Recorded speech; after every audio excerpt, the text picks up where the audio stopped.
जय हिंद। स्वागत है आप सभी लोगों का। आज का हमारा हिंदी का प्रैक्टिस सेट नंबर 2 है। इस प्रैक्टिस सेट में आपका कितना स्कोर गया है ये आप हमें कमेंट बॉक्स में बताइएगा। बिना टाइम वेस्ट किए हम अपने वीडियो को स्टार्ट करते हैं। हमारा सवाल नंबर 1 है, हिंदी का पाणिनि किसे कहा जाता है? हिंदी का पाणिनि किसे कहा जाता है? हमारा इसका राइट आंसर हो जाएगा option number D, Kishoridas Vajpayee को हिंदी का पाणिनि कहा जाता है। हमारा अगला सवाल है, भाषा संबंधी प्रावधान का उल्लेख भारतीय संविधान के किन अनुच्छेदों में है? हमारा इसका राइट आंसर हो जाएगा option number C, article number 343 से 351 में भाषा संबंधी प्रावधानों का उल्लेख है। हमारा अगला सवाल है, भाषा की सबसे छोटी इकाई को क्या कहते हैं? भाषा की सबसे छोटी इकाई को वर्ड कहते हैं। हमारा राइट आंसर हो जाएगा ऑप्शन नंबर ए। अगला सवाल है हमारा, निम्न में दीर्घ स्वर कौन सा है? निम्न में दीर्घ स्वर कौन सा है? हमारा इसका राइट आंसर हो जाएगा ऑप्शन नंबर सी, बड़ा आ जो है वो दीर्घ स्वर है। अगला सवाल है हमारा, हिंदी भाषा में कुल वर्ण लिपियाँ कितनी हैं? हमारा राइट आंसर हो जाएगा ऑप्शन नंबर डी, 52 वर्ण लिपियाँ हैं। अगला सवाल है हमारा, तेलुगु शब्द की उत्पत्ति निम्नलिखित किस शब्द से हुई है? हमारा राइट आंसर हो जाएगा ऑप्शन नंबर बी, त्रिलिंग शब्द से तेलुगु शब्द की उत्पत्ति हुई है, त्रिलिंग शब्द से। अगला सवाल है हमारा, अहमदाबाद शब्द में कौन सा प्रत्यय लगा है? अहमदाबाद में कौन सा प्रत्यय लगा है? हमारा राइट आंसर हो जाएगा ऑप्शन नंबर सी, अहमदाबाद में आबाद प्रत्यय लगा है।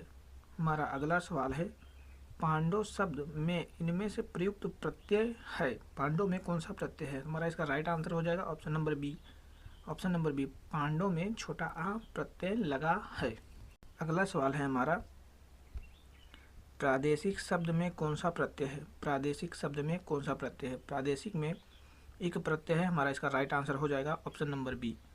अगला सवाल है हमारा, परिवार शब्द में कौन सा उपसर्ग है? परिवार शब्द में कौन सा उपसर्ग है? तो हमारा इसका राइट आंसर हो जाएगा ऑप्शन नंबर डी, परिवार शब्द में परि उपसर्ग है। हमारा अगला सवाल है, किताब किस भाषा का शब्द है? किताब किस भाषा का शब्द है? तो आपका आंसर सही जवाब होगा ऑप्शन नंबर डी, किताब जो है वो अरबी भाषा का शब्द है। और हमारा अगला सवाल है, यमुना किस प्रकार की संज्ञा है? यमुना किस प्रकार की संज्ञा है? तो आप सभी लोगों को पता होगा कि जो व्यक्तिवाचक संज्ञा होता है वह दुनिया में अकेली होती है और एक वचन होती है। तो हमारा इसका राइट आंसर हो जाएगा ऑप्शन नंबर डी, व्यक्तिवाचक संज्ञा जो है होगा, यमुना जो है व्यक्तिवाचक संज्ञा होगी। यानी व्यक्तिवाचक संज्ञा किसी विशेष व्यक्ति, वस्तु, स्थान या नाम के बारे में बताता है। तो यमुना जो है वो सिर्फ एक ही नदी है उस टाइप की, यमुना के जैसे सिर्फ वो अकेली नदी है और कोई नदी नहीं है। तो हमारा इसका राइट आंसर हो जाएगा ऑप्शन नंबर डी। अगला सवाल है हमारा, दूध शब्द किस प्रकार की संज्ञा है? दूध, दूध तो आप सबको पता ही होगा कि दूध जो है वो द्रव्यवाचक संज्ञा है। हमारा राइट आंसर हो जाएगा ऑप्शन नंबर सी। इसी क्रम में हमारा अगला सवाल है,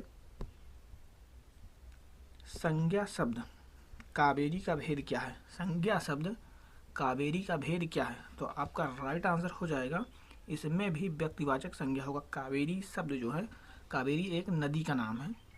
हमारा अगला सवाल है, समझदार, समझदार शब्द विशेषण का कौन सा भेद है? समझदार शब्द जो है और विशेषण का कौन सा भेद है? तो आपका सही जवाब हो जाएगा गुणवाचक विशेषण है, क्योंकि समझदार होना एक गुण की बात होती है। जैसे किसी के अंदर होता है, कोई समझदार होता है, कोई नहीं होता है, कोई बिना सोचे समझे कुछ भी बोल देता है, तो उसे बोल देते हैं कि वो नासमझ व्यक्ति है। तो उसी क्रम में जो समझदार शब्द है वह गुणवाचक विशेषण है। इसी क्रम में हमारा अगला प्रश्न है,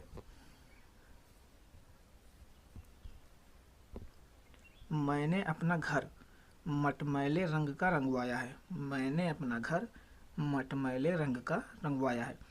इसमें मटमैला शब्द क्या है? तो मटमैला शब्द क्या होगा? तो वह एक विशेषण होगा जो उस घर की विशेषता बता रहा है कि वो जो घर है वह किस रंग का है, नीला है, हरा है, काला है, पीला है।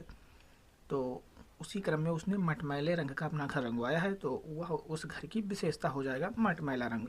हमारा अगला प्रश्न है,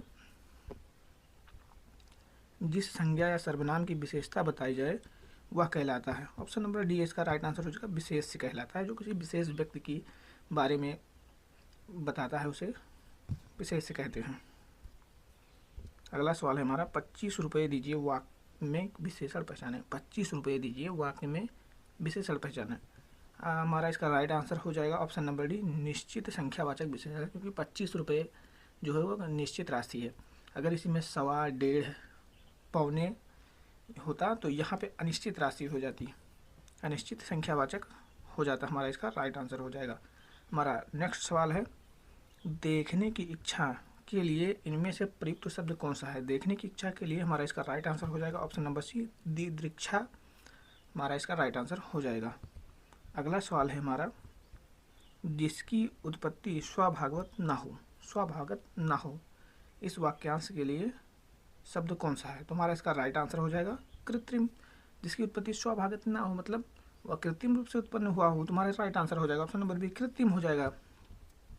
अगला सवाल है हमारा, व्याकरण के ज्ञाता के लिए एक शब्द है।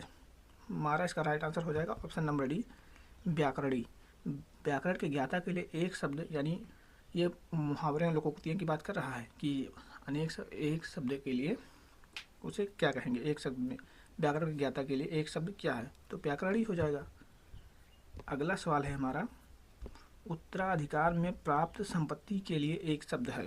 उत्तराधिकार में प्राप्त संपत्ति के लिए एक शब्द है, तो हमारा इसका राइट आंसर हो जाएगा ऑप्शन नंबर डी, रिक्त शब्द है। उम्मीद करता हूँ कि वीडियो आप सभी लोगों को बहुत ही पसंद आया होगा।